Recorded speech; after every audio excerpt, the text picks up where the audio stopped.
Getting started. 1. Listen and read.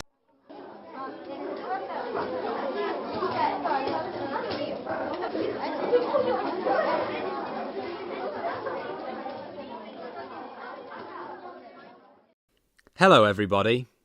Hope you're all working on your essay on cultural identity. Do you have any questions? Yes. I'm not quite sure about how people express their cultural identity. That's an interesting question.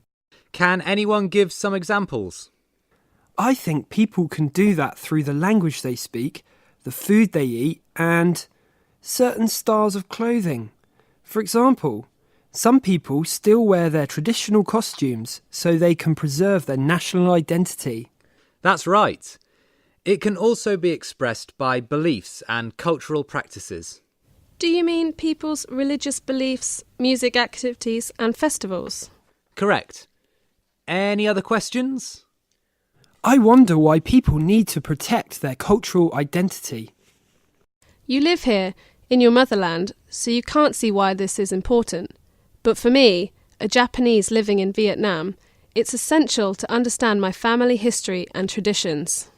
Interesting. Are your parents both Japanese, Yumi? Yes, but they've been living here for 20 years, and they're afraid that my sister and I are becoming less and less familiar with our traditions. So how do you maintain your culture? Well, we wear kimonos on special occasions and celebrate Japanese festivals, such as the Cherry Blossom Festival. We also eat sushi, sashimi, and udon noodles. At home we speak Japanese only. Do you often go back home?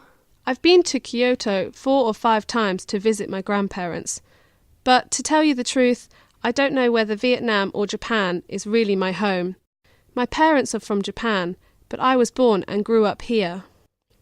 I'd be interested to read about your experiences in Vietnam in your essay, Yumi. OK, just to remind you that the essays are due next Wednesday and late submissions won't be accepted.